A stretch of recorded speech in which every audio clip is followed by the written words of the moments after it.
안녕하세요. 모의고사 2회 구강 문제풀이 시작하겠습니다. 구강은 지금 81번부터 90번까지 진행하고요. 고객 실무 마지막 문제라고 보시면 되겠습니다.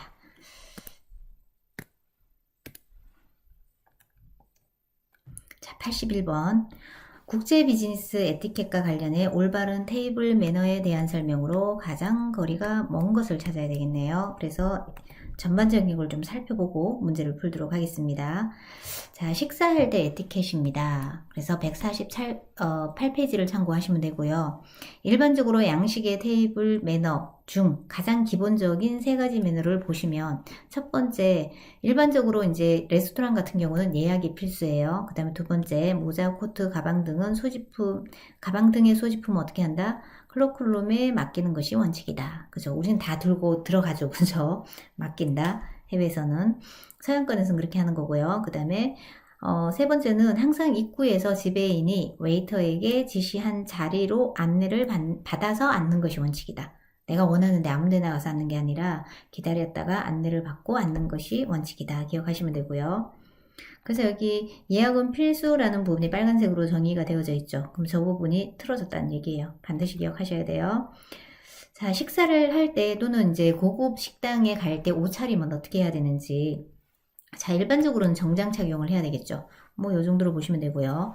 자, 그 다음에 보통 입는 양복은 어떤 장소에 입은 무방하지만 지나치게 화려한 색상은 피하는 것이 좋다. 기억하시고요. 그 다음에 정장은 반드시 흰색 셔츠를 입어야 하지만 일반 양복인 경우에 색깔이 있는 셔츠도 뭐 무방하다 이렇게 보는 거예요. 그 다음에 양복 상의는 만일 조끼를 입지 않았다면 단추를 채워 단정하게 보이도록 하고 조끼를 입었다면 여러 도구도 무방하다. 이거죠. 그 다음 멜빵을 매는 경우가 시험 문제에 나왔던 문제예요. 바지에 허리띠와 고리가 없는 바지라야 뭘 할 수 있다고요? 멜빵을 멜 수 있다는 얘기예요. 근데 허리띠를 했다라면 멜빵을 해서는 안 된다. 이 문제가 또 틀어져서 나왔겠죠. 그래서 허리띠가 있다 하더라도 멜빵을 한다라고 나왔겠죠. 그래서 이거 구분하시고요. 그 다음에 테이블 배치를 할 때는 우리가 자리 안내가 굉장히 중요하죠. 그죠? 여러 사람일 경우에 함께 앉는 테이블일 경우, 여러 사람이 함께 앉는 테이블일 경우의 상석은 기준점을 기억하셔야 돼요. 연령에 따르거나 직위 기준으로 앉는다. 그런데 연령은 어리지만 직위가 높다 그러면 뭐가 우선이에요? 직위가 우선이다. 반드시 기억하시고요. 같은 조건이면 무조건 여성이 우선이다. 그래서 이 부분이 시험 문제 나와요. 기억하시고. 그 다음에 상석은 벽이 있다면 벽이 등진 자리가 상석이에요. 뭐 이 정도는 우리가 이제 상식적으로 기억을 하셔야 되겠죠.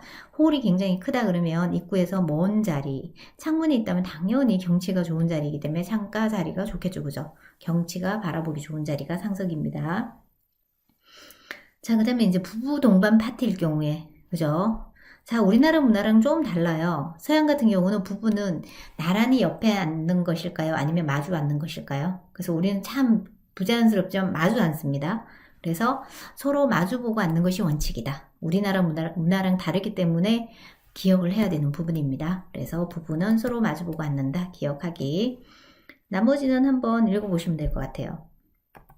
자, 그 다음에 음식 주문 시 매너, 주문할 때 식탁에 앉자마자 주문하지 말고 메뉴를 좀 훑어보는 게 좋다. 모르는 음식에 대해서는 웨이터에게 물어보는 것이 더 신사답다. 물어보는 건 신뢰다. 뭐 이게 이렇게 나오면 안 되겠죠, 그죠? 물어보는 것이 좋다. 이렇게 보시면 되고요. 그 다음에 초대를 받았을 때는 자, 이 전체가 이제 설명이 시험 문제 나올 수 있어요. 제일 비싼 요리를 주문하거나 초청자보다 비싼 것을 주문하는 것은 매너에 어긋나므로 중간 정도의 가격에서 선택하는 것이 좋다. 그 다음에 남성은 여성의 주문을 도와준 다음 자기가 원하는 요리와 함께 주문하는 것이 예의다. 그죠? 여성이 먼저 음식을 선택했다고 해도 직접 주문하지 말고 동행한 남자에게 먹고 싶은 메뉴를 말해 남자가 대신 주문하도록 한다.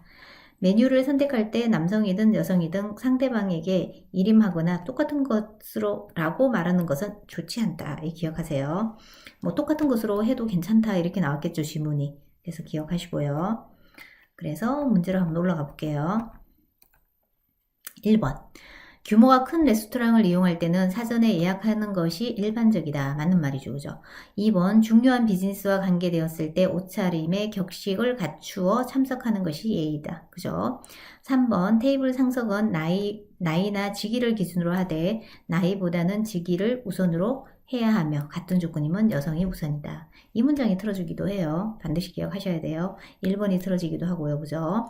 서양의 경우 부부 동반으로 참석했을 때 사각 테이블 기준 서로 마주보고 앉는 것이 일반적이다. 이것도 틀어지겠죠. 나란히 앉는다 이렇게 나오겠죠. 그죠? 그 다음 5번 식사 주문 시 메뉴판에 잘 알고 있거나 자주 즐기는 메뉴가 있더라도 웨이터에게 음식에 대한 설명을 따로 부탁하는 것이 예의다. 뭐 잘 알고 있으면 어떻게 하면 돼요? 주문하시면 되죠. 그죠? 그래서 잘 모를 경우에 한다. 이렇게 체크하시고 여기서는 문제가 똑같이 뭐 다 1번, 2번, 3번, 4번이 틀어져서 총 5문제가 다 나왔다는 얘기예요. 그래서 자세히 봐두시기 바랍니다. 그 다음 82번 보겠습니다. 다음 보기 내용에 해당하는 회의 이름으로 가장 올바른 것은 자, 우리 지난 회차에 미팅이 답이었나요? 컨벤션 그죠? 아마 미팅이 답이었던 것 같은데 이번에는 컨벤션이 답이죠. 그죠? 그래서 자 회의 분야에서 가장 일반적으로 사용되는 용어로 기업의 시장 조사 보고, 신상품 소개, 세부 전략 수립, 그 다음에 정보 전달을 목적으로 하는 정기 집회에 많이 사용되며 본 회의와 분과 회의 등을 포함하여 전시를 수반하는 경우가 많다. 그래서 우리 컨벤션이라고 한다. 3번을 선택하시면 돼요. 기업회의 같은 경우 기업회의 자체가 미팅이잖아요. 그죠? 미팅은 반일 4시간 정도 하는 거죠. 그죠? 그래서 지난번에 1차 문제가 미팅이 나왔었어요. 그래서 일반적으로 이제 컨벤션의 용어는 시험 문제 잘 나오니까 반드시 기억을 이렇게 하셔야 되고요. 그 다음에 브레이크아웃, 그래서 이 용어도 시험 문제 나옵니다. 브레이크아웃이 회의에서 컨벤션에서 어떤 의미로 쓰이는가 기억해 두셔야 되겠죠. 단체가 몇 개의 작은 그룹으로 나누어질 때 사용되는 용어예요. 그래서 기업의 시장 조사 보고, 신상품 소개, 세부 전략 수립 등 정보 전달을 주목적으로 하는 정기 집회에 가장 많이 사용되는 전시회를 수반하는 경우가 많다. 이렇게 보시면 돼요. 그 다음에 컨퍼런스 같은 경우는 컨벤션과 유사하긴 해요. 근데 일반적인 성격의 문제보다는 좀 더 전문적인 문제를 다룬다 라고 보시면 돼요. 컨퍼런스는. 그 다음에 컨그레스는 컨퍼런스와 유사하나 이 용어는 유럽에서 국제회의를 지칭하는 용어로 사용된다. 국제회의를 일컫는 용어로 컨그레스라고 한다. 이렇게 보시면 되고요. 그 다음 포럼은 우리가 굉장히 많이 쓰는 거잖아요. 그죠? 포럼 같은 경우는 뭐예요? 제시된 한 주제에 대해 상반된 견해를 가진 동일 분야의 전문가들이 사회자의 주도하에 청중 앞에서 벌리는 공개 토론이다. 그죠? 이때 청중이 자유롭게 질의에 참여할 수 있으며 사회자가 의견을 종합하는 거다 해서 이걸 포럼이라고 한다. 정확하게 이제 구분을 하셔야 돼요. 우리가 포럼인지 미팅인지 워크샵인지 그냥 혼용해서 뭐 세미나인지 혼용해서 쓰거든요. 근데 그거를 정확하게 구분하는 것도 필요하다. 시험 문제는 이렇게 나옵니다. 그리고 심포지엄이다. 심포지엄은 또 포럼과 유사하나 제시된 안건에 대해 전문가들이 청중 앞에서 벌이는 공개 토론이다. 포럼에 비해 다소 형식을 갖추며 청중의 질의 기회도 적다. 그죠? 자, 앞에서 우리 포럼에서는 질의 기회가 많잖아요. 근데 우리 심포지엄에서는 아니다라는 얘기죠. 그죠?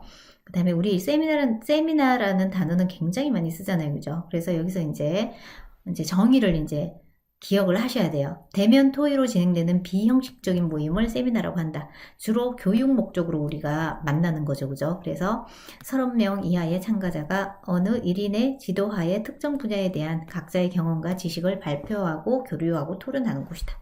이렇게 보시면 되겠습니다. 그 다음 워크샵이라는 용어도 굉장히 많이 쓰잖아요. 워크샵은 용어가 시험 문제 나왔습니다. 최대 35명 그리고 보통은 30명 정도의 인원이 참가해서 훈련을 목적으로 해요. 그래서 기업에서 나 워크샵 가 이런 얘기 하죠. 그죠? 그럼 뭘 한다고요? 훈련 받으러 간다는 얘기예요. 소규모 회의로서 특정 문제나 과제에 대한 아이디어나 지식 기술 통찰 방법을 서로 교환하는 자리가 뭐다? 워크샵이다. 그래서 교육 목적으로 간다 라고 보시면 되겠습니다. 그 다음에 전시회가 있죠. 그죠? 전시 참가 업체에 의해서 제공된 상품, 서비스의 전시 모임을 우리가 전시회라고 하고요. 뭐 무역이나 산업이나 교육부나 또는 상품 마케팅 분야에서도 많이 쓴다. 이렇게 보시면 되고요. 자, 그 다음에 이제 무역 박람회가 있고요. 무역 박람회 같은 경우는 이제 부스를 이용해서, 그죠? 판매자가 자사의 상품을 전시하는 형태다. 이렇게 보시면 되겠습니다. 자, 워크샵 시험 문제 나왔고요. 포럼 나왔고, 컨그레스 나왔고, 그 다음에 컨벤션. 그리고 1회차에서 미팅, 기업 회의, 그죠? 해서 다 기억을 해 놓으시기 바랍니다.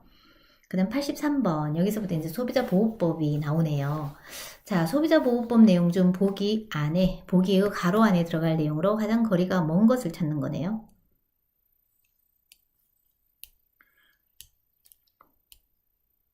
거리가 먼 것을 찾으면 될까요?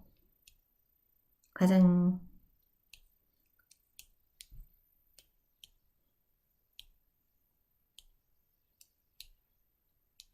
먼 것을 찾는 게 맞네요. 자, 다시 83번. 소비자보호법의 내용 중 다음 보기의 가로 안에 들어갈 내용으로 가장 거리가 먼 것을 찾는 거죠. 내용을 살펴보면 국가는 물품 등의 잘못된 소비에 가다소비로 인하여 발생할 수 있는 소비자의 생명, 신체, 재산에 대한 위해를 방지하기 위하여 다음 각 호 어느 하나에 해당하는 경우에 광고 내용 및 방법에 관한 기준을 설정한다. 자, 광고 내용과 방법에 대한 설정이죠. 그죠? 그래서 1번 땡땡 등의 등을 광고하는 때에는 허가 또는 공인된 내용만으로 광고를 제한할 필요가 있거나 특정 내용을 소비자에게 반드시 알릴 필요가 있는 경우다. 자, 성분이나 용도나 성능이나 규격 또는 원산지는 밝혀야 되죠. 근데 거래 방법은 우리가 여기에 써야 되나요? 광고할 때? 안 쓰죠. 그죠? 그래서 답이 4번이죠. 그래서 우리가 좀 더 세밀하게 살펴보시면은 자, 제11조의 광고 기준에서는 이렇게 용도, 성분, 성능, 규격, 원산지 등을 이게 가로에 들어간 거죠. 등을 광고할 때는 허가 또는 공인된 내용만으로 광고를 제한할 필요가 있거나 특정 내용을 소비자에게 반드시 알릴 필요가 있다. 이렇게 보는 거예요. 그 다음에 광고 기준에서는 소비자가 오해할 우려가 있는 특정 용어 또는 특정 표현 사용을 제한할 필요가 있죠. 그죠? 그 다음에 광고 매체 또는 시간대에 대하여도 제한할 필요가 있다. 그래서 우리가 뭐 술 같은 경우는 그죠? 술 같은 경우는 저녁 9시 이전 저녁 9시 이전에 광고를 내보낼 수 있나요? 아마 10시 이후인 걸로 제가 알고 있는데 이 시간이 정해져 있죠. 그죠? 이런 부분 체킹하시면 되고요. 그래서 답이 거래 방법이 아니다. 보시면 되고요. 자, 그다음 84번 보시면 소비자기본법에 명시된 한국소비자원의 업무와 가장 거리가 먼 것은 여기 한국소비자원의 업무예요. 그래서 보시면 한국소비자원의 업무를 좀 상세하게 살펴볼게요. 그래서 173페이지 넘어가시면은 일단 소비자 권익과 관련된 제도와 정책을 연구하거나 건의할 수 있어요. 심의하고 결정하는 것은 그 심의 기관에서 하는 거죠. 그래서 소비자원에서 하는 건 아니에요. 그리고 한국 소비자 단체도 똑같은 의미의 문제가 나왔죠. 건의를 할 수 있지 심의를 하는 건 아니잖아요. 그죠? 그리고 소비자의 권익 증진을 위하여 필요한 경우 물품 등의 규격, 품질, 안정성, 그 다음에 환경성에 관한 시험검사 및 가격 등을 포함한 거래 조건이나 거래 방법에 대한 조사 분석을 한다. 그 다음에 소비자의 권익 증진, 안전 및 소비 생활의 향상을 위해 정보 수집, 제공 및 국제 협력을 한다. 소비자 단체보다 조금 더 심오한 일을 하죠. 그죠? 소비자 권익 증진 안전 및 능력 개발과 관련된 교육, 홍보 및 방송 사업을 한다. 이것도 소비자 단체에 없는 기능이죠. 소비자의 불만 처리나 피해 구제, 그죠? 그 다음에 소비자 권익 증진 및 소비 생활의 합리화를 위하여 종합적인 조사 연구를 한다. 국가 또는 지방자치단체가 소비자의 권익 증진과 관련하여 의뢰한 조사 업무, 그죠? 그 밖에 소비자 권익 증진 및 안전에 관한 업무를 한다. 그래서 5번 같은 경우는 불만 처리, 피해 구제는 할 수 있는데 여기서 무엇을 보상을 해줄 수는 없죠. 그죠? 보상이나 보상 처리 이런 것들은 해줄 수 없다라는 거, 그죠? 그래서 합의를 뭐 공고할 수는 있지만 이걸 갖다가 피해 보상을 여기서 직접적으로 해줄 수는 없다. 그래서 틀어지는 부분이 5번하고 1번이에요. 그럼 두 문제가 나온 거죠, 그죠? 그래서 한번 볼게요. 2번에 보시면 소비자의 권익과 관련된 제도와 정책을 입법 및 정책을 결정하는 것은 국가기관에서 하는 거죠. 그죠? 국가법기관에서 하는 거잖아요. 그래서 2번이 틀렸습니다. 뭘 할 수 있었죠? 심의를 하는 게 아니라 뭘 건의를 할 수 있었죠. 그죠? 건의. 연구 또는 건의. 기억하시면 되겠습니다. 그 다음 85번. 다음 중 소비자 단체 소송을 제기할 수 있는 비영리 민간단체가 갖추어야 할 요건으로 보기 어려운 것. 이거는 조금 내용으로 볼게요. 단체 소송할 때. 일반적으로 단체 소송을 할 때 단체 소송의 대상이 있어요. 어디에서 할 수 있다고요? 공정거래위원회에 등록한 소비자 단체로서 다음에 요건을 갖춘 단체가 뭘 할 수 있다? 단체 소송을 할 수 있다는 얘기예요. 이제 정관에 따라 상시적으로 소비자 권익 증진을 주된 목적으로 하는 단체일 것, 첫 번째 조건. 두 번째는 정회원 수가 1,000명 이상일 경우, 그 다음에 29조 규정에 따른 등록 후 3년이 경과해야 된다. 이런 조건을 갖춰야 된다는 얘기고요. 일반적으로는 이거고요. 시험 문제에서는 뭐가 나온 거예요? 비영리 단체 지원법 규정에 따라서 비영리 단체로서 다음 요건을 갖춘 단체, 이게 시험 문제 나온 거죠. 근데 딱 봤더니 가나 다라 딱 4개 있네요. 우리가 오지선다라서 여기서 문제 내기가 굉장히 좋죠, 그죠? 자, 법률상 또는 사실상 동일한 침해를 입은 50인 이상이 되어야 돼요, 그죠? 50인 이상의 소비자로부터 단체 소송의 제기를 요청받았을 것. 그 다음에 정관에 소비자 권익 증진을 단체의 목적으로 명시한 후 최근 3년 이상 이를 위한 활동 실적이 있을 것, 그죠? 그 다음에 단체의 상시 구성원 수가 5,000명 이상일 것, 그 다음에 중앙행정기관에 등록되어 있을 것. 그래서 이 숫자가 시험 문제 잘 나오겠죠, 그죠? 50인 이상인지 3년 이상인지 이런 것들. 그래서 돌아가 보면 실제 동일 침해를 입은 30인 이상이었어요. 아까 전에 몇 명이었죠? 50인 이상이었잖아요. 그죠? 여기 3년 이상 기억하시고요. 그죠? 구성원 수가 5,000명 이상 기억하시고, 그 다음에 동일한 침해를 입은 50인 이상 기억하셔야 돼요. 이거 다 틀어질 수 있는 문제잖아요. 그죠? 그래서 4번이 틀렸습니다. 그 다음 86번. 이번에는 개인정보보호법이네요. 개인정보의 정의와 개념에 대한 설명으로 가장 올바르지 않는 것을 찾아야 되네요. 그래서 한번 그냥 문제 한번 풀어볼게요. 1번. 개인정보란 개인의 신념, 신체, 재산, 사회적 지위, 신분 등에 관한 사실, 판단, 그리고 평가를 나타내는 일체의 정보가 개인정보 맞습니까? 맞죠?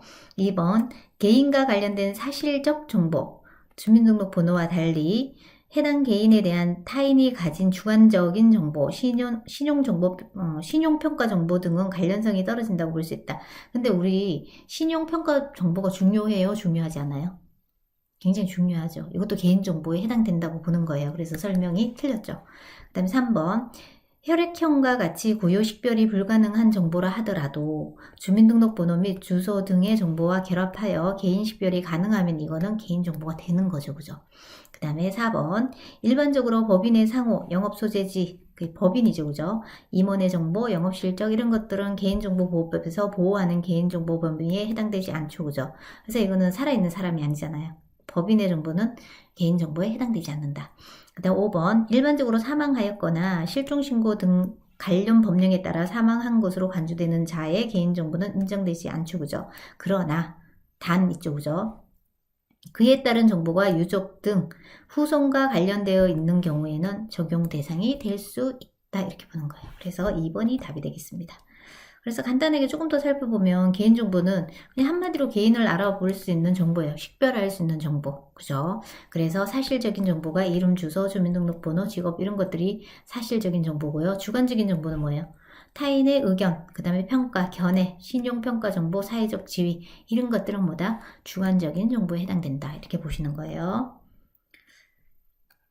그 다음에 이제 강의의 개인정보, 그래서 자연인, 법인, 사자, 죽은 사람, 부재자 등의 개인정보도 포함할 수 있다. 이렇게 보는 거예요. 그래서 뭐 이게 강의다, 뭐 협의다, 작다라는 게 나오기도 하지만 그래서 한번 구분할 필요는 있는 거죠. 그죠? 그래서 이제 뒤에 넘어가시면은 이 부분에서 이제 시험 문제가 나오니까 설명을 하고 넘어갈게요. 정보통신망법상 개인정보 적용 대상이 있어요. 개인정보의 주체는 누구예요? 자연인, 살아있는 사람. 자연인은 살아있는 사람이란 뜻입니다. 법인의 상호, 이거는 법인이잖아요. 법인의 상호나 대표이사의 설명, 그 다음 영업실적은 개인정보 범위에 해당한다, 안 한다? 해당하지 않는다. 기억하시고요. 그 다음에 개인정보는 현재 생존하는 자연인이니까 살아있는 사람이에요. 그러면 살아있다고 생각하지 않는 사람은 개인정보 범위에 해당되지 않는다라는 거죠. 이미 사망하였거나 실종신고 등 관계법령에 따라 사망한 것으로 간주되는 자의 개인정보는 개인정보로 볼 수 없다라고 되어 있죠. 그래서 우리가 구분을 해야 되는 부분이 있어요. 그렇다면 태아에 관련한 정보는 개인정보가 아니죠. 생존한 자연인이 아니잖아요. 그 다음에 사자와 관련된 정보, 그 다음 개인사업자 및 법인에 관한 정보, 이런 것들은 개인정보에 해당될까요? 안 될까요? 그래서 우리나라는 태아는 살아있는 사람이라고 아직 안 보는 거죠. 그죠? 그래서 태어남과 동시에 이제 호적에 신고가 되면서 뭐가 된다? 살아있는 사람이 되는 거죠. 그래서 이 범위를 잘 기억을 해 주셔야 됩니다. 그 다음에 이제 예외 상황으로, 사자, 죽은 사람의 정보가, 그죠? 생존하는 유족과 후손과의 관련이 있는 경우로는 개인정보로 본다. 요거 기억하시면 되겠습니다. 그리고 뭐 이거 A형과 주민등록번호하면 누군지 개인식별이 가능하죠. 그죠? 이럴 경우에는 개인정보로 본다라는 거 기억하시면 돼요. 그 다음 87번 개인정보 처리와 관련하여 개인정보보호법에 명시된 정보 주체의 권리로 가장 거리가 먼 것을 찾아야 되겠네요. 그죠? 그래서 정보 주체에 걸리면 현재 이제 여러분들이 다 해당되는 거죠. 그죠? 나의 정보의 주체는 나잖아요. 그죠? 그래서 거리가 먼 걸 한번 찾아볼까요? 우리의 권리. 1번 개인정보 처리에 관한 정보를 제공받을 권리가 있는 거죠. 그죠? 그 다음에 개인정보 처리 정지할 수 있고요. 정지를 요청할 수 있고 정정 삭제 파기를 요구할 권리가 있다 라고 보는 거죠. 3번은 개인정보 처리 여부를 확인하고 개인정보에 대하여 사본 발급을 제외한 현장 열람을 요구할 권리가 있다. 사본 발급을 제외하는 게 아니고 사본 발급도 가능하다 안 하다? 가능하다. 5번 개인정보의 처리에 관한 동의 여부, 동의 범위 등을 선택하고 결정할 권리도 있죠. 그 다음에 개인정보의 처리로 인하여 발생한 피해를 신속하고 공정한 절차에 따라 구제를 받을 수 있는 권리도 있다. 그래서 이거는 열람을 요구할 권리가 우리한테 있는 거예요. 그래서 3번이 틀렸습니다.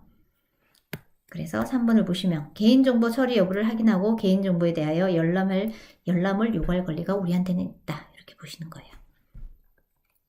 그 다음 88번 개인정보 유출 통지와 관련해 보기에 가로 안에 들어갈 내용으로 올바른 것은 그래서 이게 숫자가 나오죠. 그래서 지금 소비자보호법이나 개인정보보호법에서는 우리가 날짜, 그죠? 그 다음에 사람의 수, 이런 것들을 잘 기억을 하셔야 돼요. 그리고 며칠 동안 해야 되는가, 일수, 이런 것들에 대한 기억을 잘 해 두셔야 되는 거.